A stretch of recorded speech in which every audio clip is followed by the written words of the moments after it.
Hello everyone! So as you may know, the next limited banner in Atelier Resleriana global server just got announced today. As expected, it is the Valeria and Claudia Legend Fest banner. This banner comes with the release of Chapter 4 of the main story as well, so they haven't announced that yet, but it's dropping tomorrow with the banner. For those of you who don't know, there are main story updates in this game every single month.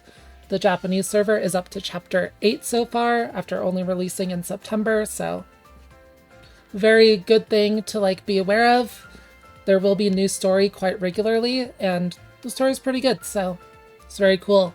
As far as the units in the banner go, we have Valeria and Claudia. They're both super cute, so definitely worth rolling for just on that alone. But in all seriousness, I am here to tell you just how good they are and whether they are worth putting your hard-earned gems towards.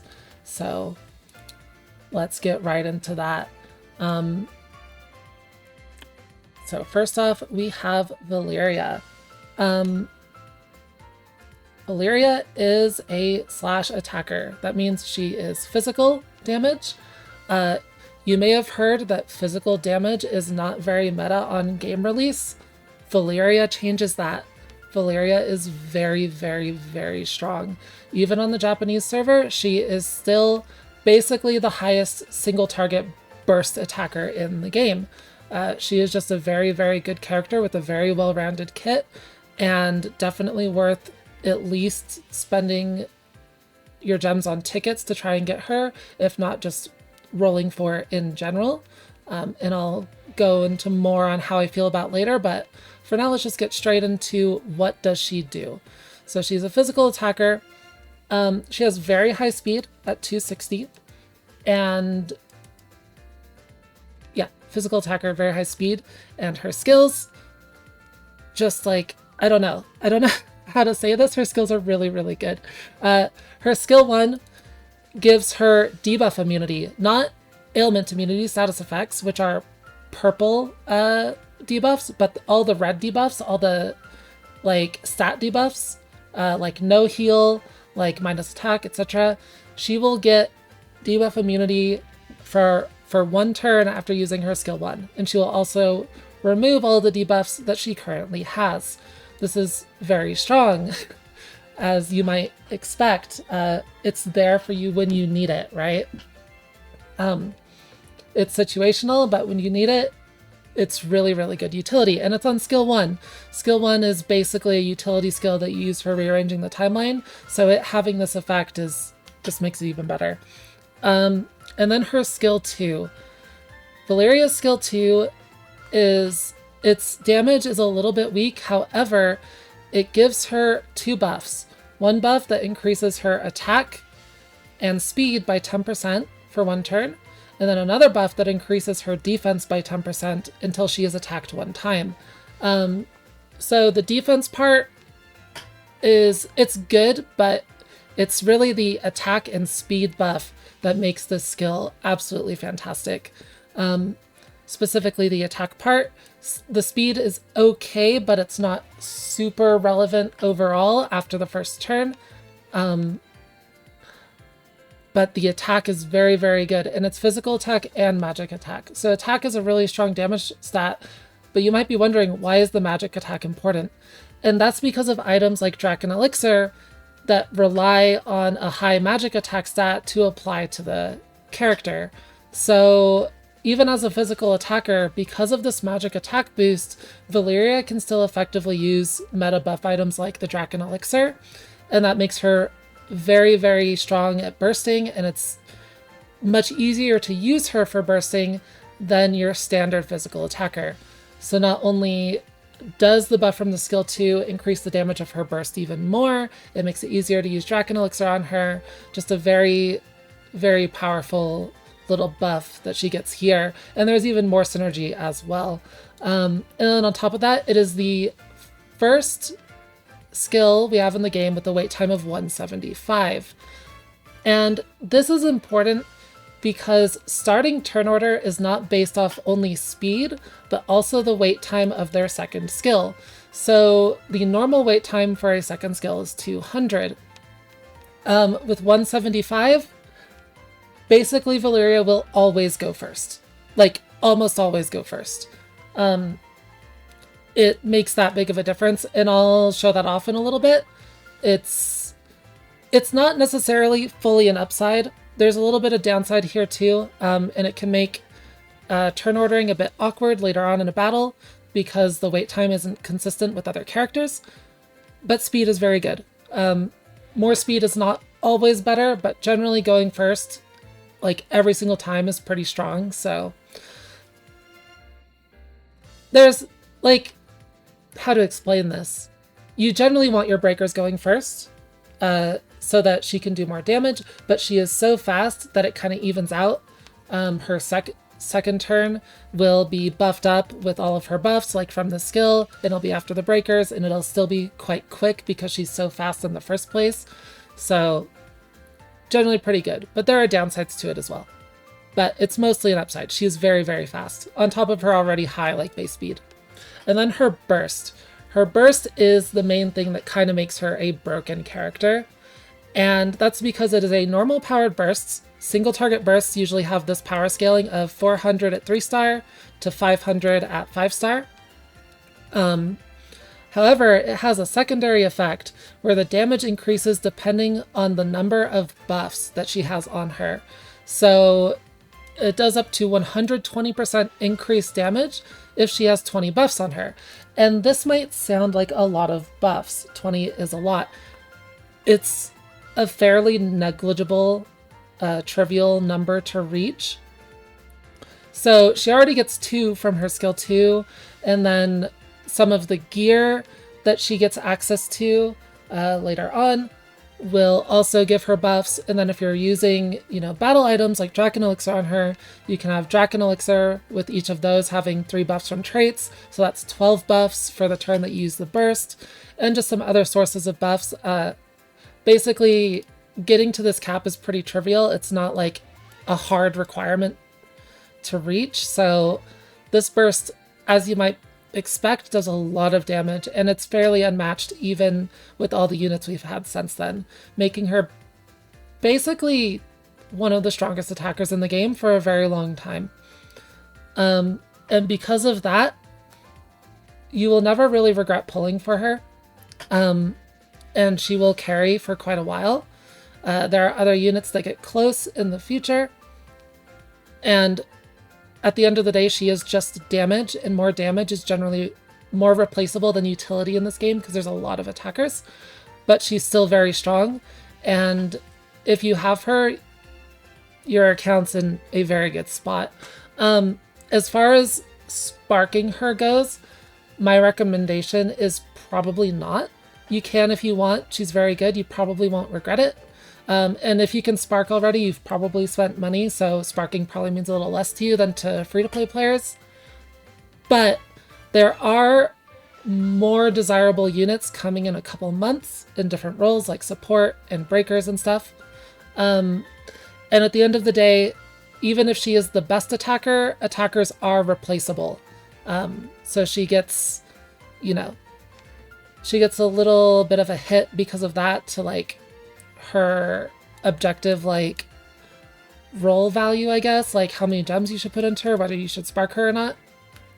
So, if you like her, if you think she's cute, if you really want that strong attacker, if you think you'll have more sparks a couple months down the line, definitely go for her. It's safe to all in on her, but there are more desirable characters later. So if you're free to play, maybe just get the tickets and hold off on spending gems until like Liddy or Ryza comes out in the future. But it's really up to you.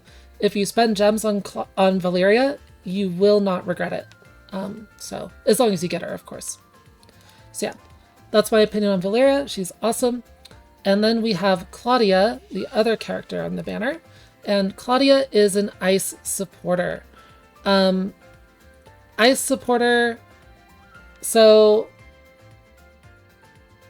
overall, sorry, I have to grab my train of thought. I would not recommend rolling for or sparking Claudia. and there's a few reasons for that. I'll just go over her skills first. So her skill 1, it's similar to Verona. When she attacks a target, they take 10% extra damage until they are attacked 2 times. Her skill 2, after she attacks, she lowers the target's ice resistance by 25% until it's attacked 3 times, which is actually pretty long for a damage increasing debuff. And she also gives ice damage plus 25% to all party members for 1 turn. And then her burst is basically the same as her skill 2, just larger values. She gives the target minus 50% ice resistance, and she also makes the target take more damage. So these are very high values for increased damage numbers. And you might think, oh, that sounds super good for a mono ice team. And it's true. She is super, super good for a mono ice team. But that's not really how the game works, I guess. Meta team, like there are some very solid ice units, but generally the really like good, strong meta units are more general in their abilities. They're more generic, right? So like Sophie gives minus resistance to all attributes. Liddy gives skill damage for everyone, etc. You know, so Claudia herself, she's a good supporter in her niche, but she is too focused, and I don't recommend rolling specifically for her. Although she is very cute, so, you know, maybe you should. However, you still want to get the tickets for the banner because of Valeria, and if you get her, you're kind of, like, you're never unhappy to get a limited character in this game, but Claudia feels like a bad consolation prize, effectively, because she is just not that useful in general, especially if you are a free-to-play account. You won't necessarily have the good limited ice units in the future, so even if you get Claudia, there's no guarantee you will be able to build a good team with her, right? So that's kind of like why she's kind of weird. So just in general, like, yeah, I don't know.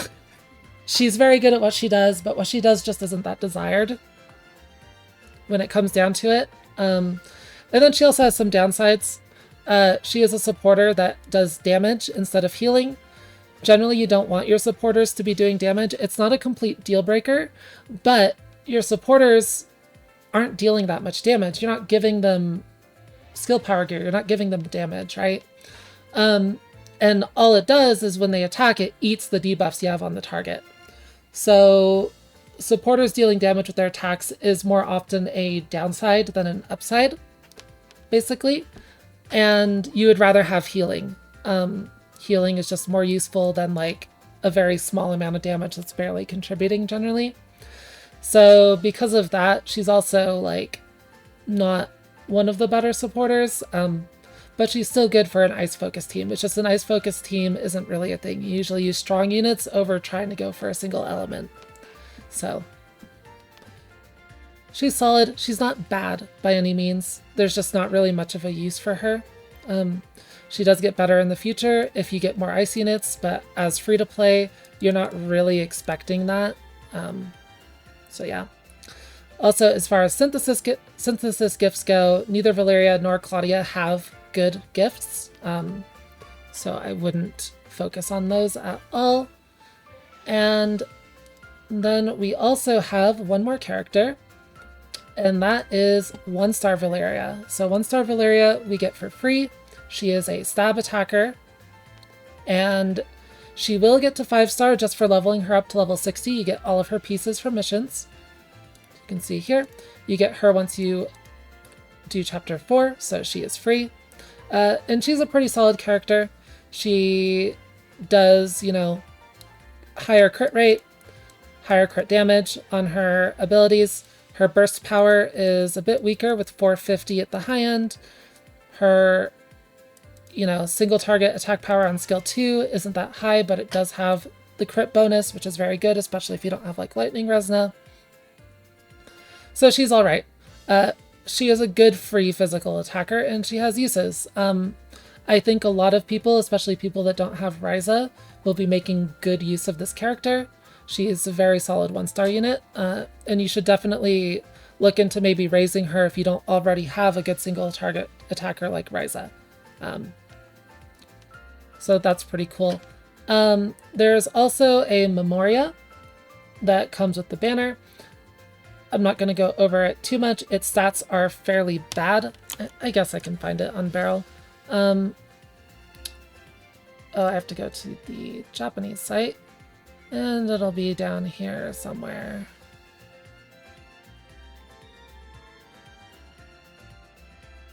Where is it? Oh heck, did I miss it? Oh wait, these are sorted weird. Like, no wonder I missed it. This would be easier if I could just type in its name.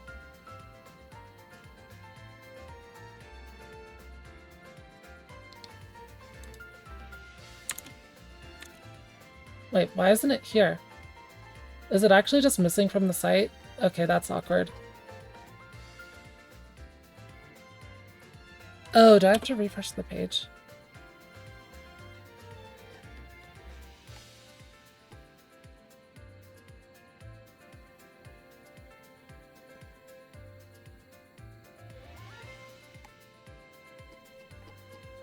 No, I think it's actually just... Oh, there it is. I don't know why it's down here. Okay, we found it. Sorry that took so long. Yeah. So this Memoria, its stats are kind of weak.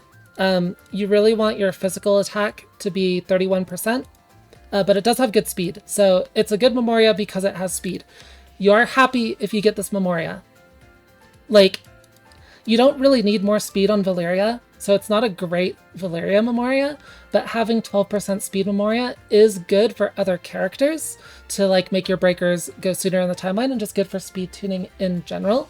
But it is not a great Memoria for Valeria herself, despite being sort of focused on her, where it gives her a buff that increases skill damage when she attacks.